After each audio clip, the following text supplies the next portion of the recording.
Le Congo, aperçu historique.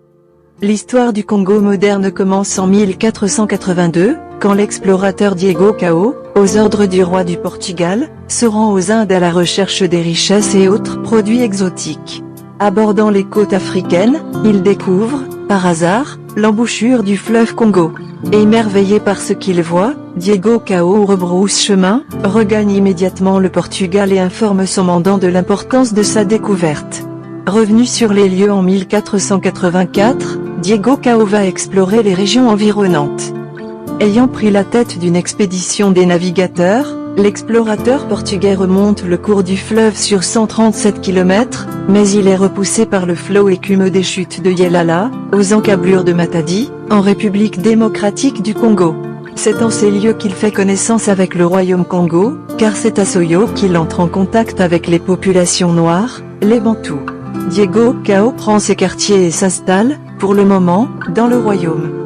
En 1490, plusieurs missionnaires portugais écument la région pour y évangéliser les indigènes, en même temps qu'ils établissent avec eux, des relations mercantiles en pratiquant le troc. Ces activités se sont développées jusqu'à l'éclatement du royaume Congo, à la fin du XVIe siècle. La colonisation du Congo ne commence réellement que vers la fin du XIXe siècle, avec la rencontre de Makoko du royaume Téké avec Pierre Savournian de Brazza, explorateur français, d'origine italienne.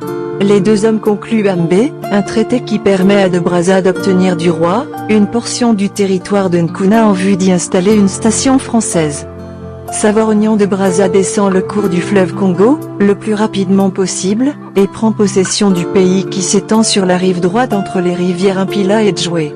Le village du chef Ngia appelé Mfoua et qui comptait à peine 17 cases, est aliéné pour y substituer la station française. Brazzaville vient d'être créée. Cette création consacre la disparition de Mfoua sur les cendres duquel sont érigés, actuellement, la mairie centrale et le mémorial Pierre Savournian de Brazza. Après avoir installé la station française de Nkuna, de Brazza en confie la garde au sergent Malamine, un sujet sénégalais. À partir de ce moment, le Congo se place sous l'autorité de la France. C'est le début de la colonisation du Congo. Il convient cependant de signaler que la mise sous tutelle s'est faite au prix de 1000 difficultés auxquelles se trouve confronté l'explorateur. Le rattachement du Congo à la France n'a pu être effectif qu'à l'issue de 2 missions effectuées par l'explorateur. La première se solde par un fiasco mémorable. Pierre Savournian de Brazza, qui tente courageusement de se frayer de force un passage, est stoppé sur la rivière Alima et repoussé par les guerriers Bafourou, au nord du Congo. C'est au cours de sa deuxième mission, plus conciliante et plus pacifique, qu'il réussit à signer, le 3 octobre 1880, à Mbé, avec le Makoko du royaume d'Anziko, le traité qui rattache le Congo à la France. La colonie congolaise est officiellement créée en 1891. Elle devient autonome en 1903 sous l'appellation de Moyen Congo avec pour capitale Pointe-Noire, ville ouverte sur l'Atlantique. En 1910, Brazzaville deviendra la capitale de l'Afrique équatoriale française, AIF. Les années 1920 seront caractérisées par la réalisation des travaux d'envergure à l'échelle sous-régionale, notamment la construction du port en eau profonde à Pointe-Noire et du chemin de fer Congo-Océan, CFCO, qui permet de relier l'intérieur du Congo à la côte maritime. Ces grands travaux sont à l'origine du développement exponentiel du trafic marchand qui dessert une grande partie de l'Afrique équatoriale française. Le Congo vient ainsi d'aménager sa place dans le rang des pays à vocation de transit. Les années 1940 à 1944, qui sont de véritables années de plomb en Occident, jouent un rôle déterminant dans l'histoire du Congo. En effet, après le ralliement de l'Afrique équatoriale française au général de Gaulle, celui-ci fait de Brazzaville la capitale de la France libre.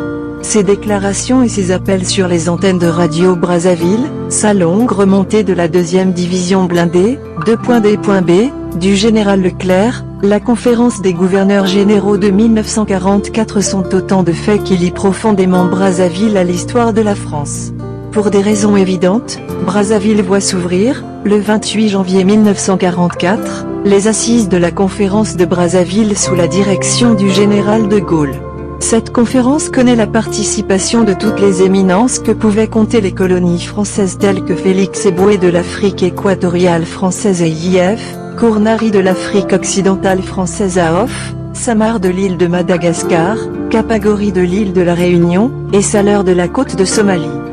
En 1958, dans la continuité des desseins politiques de Charles de Gaulle, initiateur des autonomies annoncées 14 ans plus tôt, l'immense majorité de la population congolaise se prononce pour son entrée dans la communauté française. Et cela, à l'issue du référendum sur l'autodétermination. Le 28 septembre de la même année, la République du Congo naît à Pointe-Noire. Cependant, lors de sa toute première session, l'Assemblée congolaise qui vient tout juste de se constituer, transfère la capitale du Congo à Brazzaville. Le 15 août 1960, le Congo proclame son indépendance vis-à-vis de la métropole. Un jour merveilleux vient de se lever depuis lors, le Congo resplendit jamais. Valentin Oko. Bienvenue sur la chaîne Tribune Libre de Valentin Oko.